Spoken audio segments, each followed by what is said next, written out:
well, I was restless, but some people don't like it.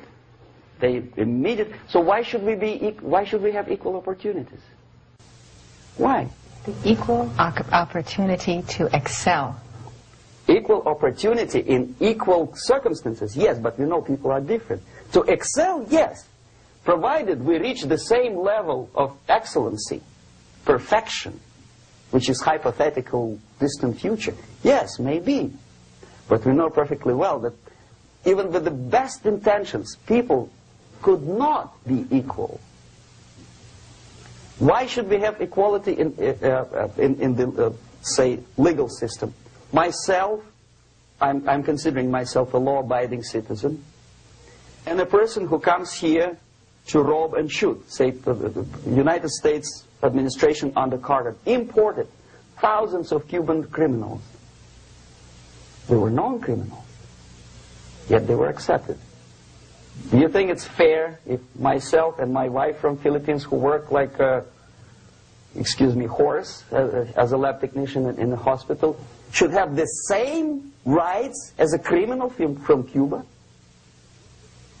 Why? And yet we repeat as parrots, equality, equality, equality. And the Soviet propaganda system helps us to believe that equality is something which is desirable.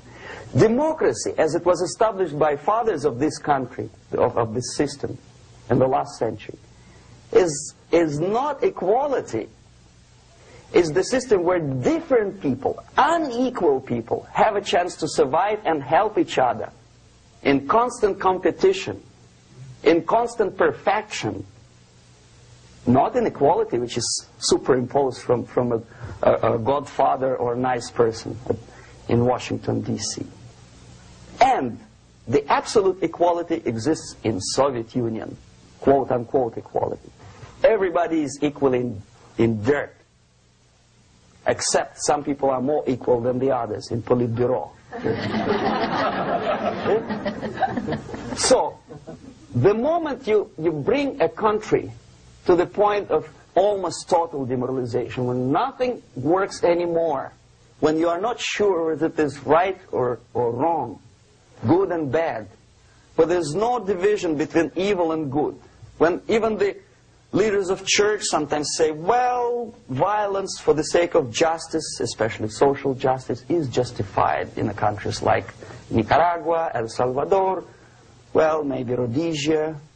And we listen to them and say, yeah, probably it's true. Is it true? No, it is not true. Violence is not justified, especially for the sake of quote-unquote social justice introduced by Marxist-Leninists. That is my former colleagues from Novosti Press Agency. Okay, so we reach that point. The next step is destabilization.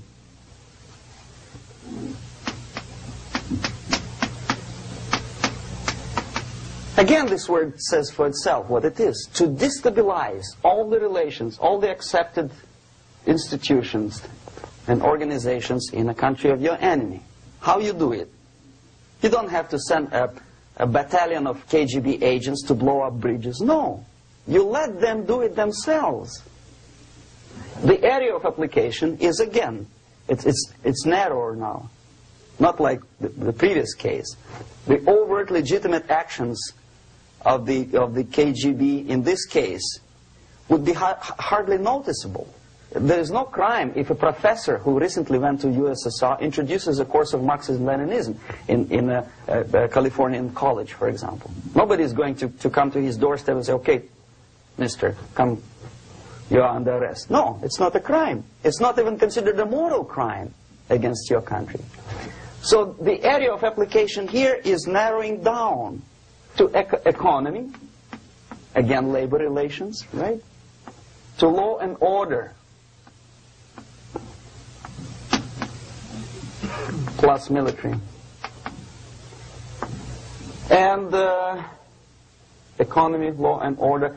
Yes, and again the media, but wider scope, little bit different. I'll explain it later. Okay, basically 3 areas. Economy. The radicalization of bargaining process.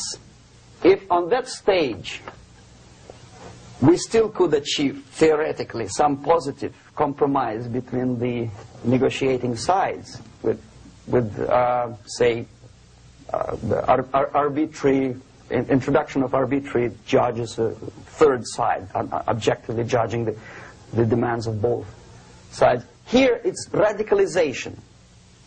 On the stage of destabilization, we cannot come to compromise even within a family. The husband and wife couldn't figure out which is better. Husband wants his kids to eat at the table, and wife wants a child to roam around the room and drop food all over the floor. They cannot come to compromise unless they start a fight. It's impossible to reach a compromise, constructive compromise, between neighbors. Some people say, I don't like you to watering your lawn at that time because exactly at that time I'm walking my dog and he's getting nervous. He cannot pass his bowels, you know. So they cannot compromise. They go to a civil court or something like that. Radicalization of human relations. No more compromise. Fight, fight, fight. The normal, traditionally accepted relations are destabilized. The relations between teachers and students in schools and colleges. Fight. The relations in economical sphere between laborers and employers are further radicalized. No more acceptance of the legitimacy of demands of workers. Unlike Japanese, with the theory Z, if you ever heard about it, where the workers are involved in the decision-making process, therefore they don't have moral incentive to fight their bosses. In the United States, it's just the opposite. The harder is the fight, the better. The more heroic they look. When the Greyhound network was on strike recently, the correspondents of local TV networks all over the United States were approaching the strikers, and they say, oh yes, we are doing something nice. They look like heroes and they were proud. There was some family, the husband was a bus driver. Now they decided in a protest against the bosses to camp somewhere in the forest. And they were presented to the audience as a heroic, nice people. You see? The violent clashes between passengers, picketers, and the strikers are presented as something normal. 10, 15, 20 years ago, we would be angry, say, why so much hatred? Today we are not. We say, well, commonplace. Radicalization, militarization sometimes. As I explained on that stage, I took a step a little bit further. Shooting people. Okay, law and order now also is pushed into the area where previously people settled their differences peacefully and legitimately. Now we are getting, with this court cases, in the smallest irrelevant cases, we cannot solve our problems anymore. The society at large becomes more and more antagonistic between individuals, between groups of individuals, and the society at large. The media puts himself in the opposition to the society in general, at large.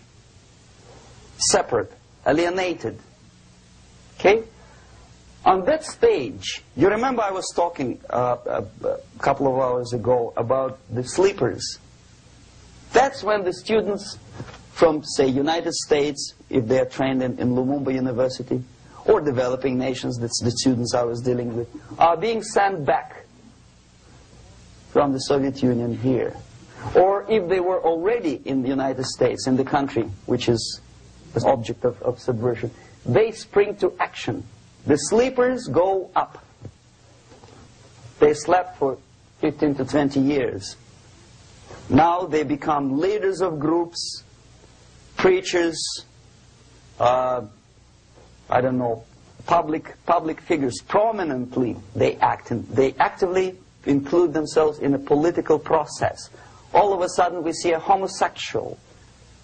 15 years ago he did his dirty job and nobody cared. Now he makes it a political issue.